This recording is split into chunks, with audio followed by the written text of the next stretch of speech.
প্রিয় শিক্ষার্থী বন্ধুরা, আসসালামু আলাইকুম। আশা করি আল্লাহর রহমতে আপনারা সকলে ভালো আছেন। সিলেট বোর্ডের এমসিকিউ সমাধান নিয়ে আজকের এই ভিডিও। অবশ্যই আপনারা ভিডিওটি শেষ পর্যন্ত দেখবেন। তো ইতিমধ্যে আপনারা দেখতে পারছেন সিলেট বোর্ডের সেট নম্বর ঘ অ্যান্সার পত্র আমাদের কাছে এসে পৌঁছেছে।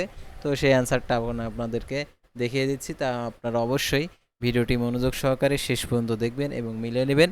তো ভিডিও শুরুর প্রথমে আপনি যদি এই সেম এক্সপ্লেইন এই চ্যানেলে নতুন দর্শক হয়ে থাকেন তাহলে অবশ্যই আমাদের এই চ্যানেলটিকে সাবস্ক্রাইব করে রাখবেন, notification bell button all press করে রাখবেন, এই ভিডিওটিতে লাইক করে দেবেন। তো আর কথা না বাড়িয়ে আপনাদেরকে দেখিয়ে দিচ্ছি এমসিকিউ যেগুলো কারেক্ট হয়েছে সে সকল প্রশ্নপত্রের সমাধানগুলো।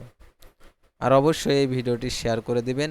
আর সাধারণত এগুলো ফেসবুক থেকে নেওয়া হয়। ফেসবুকে সাধারণত কিছু ফেক কন্টেন্ট ক্রিয়েটর রয়েছে, যার কারণে অনেকগুলো প্রশ্নপত্রে মিল পড়ছে না, অর্থাৎ 26-এরই কিন্তু প্রশ্নপত্র মিল পড়ছে না। তো আসল যে প্রশ্নটা আমাদের হাতে এসে পৌঁছালে সেটার অবশ্যই অ্যান্সার করে দেওয়া হবে। তো এটা সম্ভবত এটা সত্যও হতে পারে, আবার এটা মিথ্যাও হতে পারে। দেখতে পাচ্ছেন এখানে 1-এর হচ্ছে গ, 2-এর হচ্ছে দেখতে পাচ্ছেন গ, 3-এর হচ্ছে ক, 5-এর হচ্ছে ঘ, 6 দেখতে পাচ্ছেন ক, 5-এর হচ্ছে ক, 6-এরও ক। তারপরে দেখতে পাচ্ছেন এখানে 13 দেখতে পাচ্ছেন এখানে খ, তারপরে দেখতে পাচ্ছেন 12-র ক, 11-র ক, 10-এর গ, 9-এর ক, 8-এর হচ্ছে গ, 7-এর হচ্ছে গ। পরবর্তী পাতায় দেখতে পাচ্ছেন এখানে 14-র হচ্ছে ঘ, 15-র হচ্ছে খ, 16-র হচ্ছে দেখতে পাচ্ছেন ক, 17-র হচ্ছে ক, গ, 18-র হচ্ছে খ, 19-এর হচ্ছে খ, 20-এর হচ্ছে ক।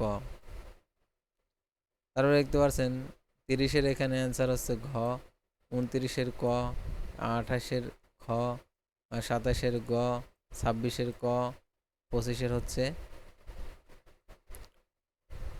গ, 24-এর হচ্ছে গ, 23-এর হচ্ছে ঘ, 22-এর হচ্ছে ক। তো এই ছিল সিলেট বোর্ডের অর্থনীতির এমসিকিউ সমাধান। পরবর্তী ভিডিওতে অন্য ভিডিও নিয়ে আপনাদের সামনে হাজির হব। সে পর্যন্ত সবাই ভালো থাকবেন, সুস্থ থাকবেন এবং আমাদের এই চ্যানেলটিকে সাবস্ক্রাইব করে পাশে থাকবেন। আল্লাহ হাফেজ।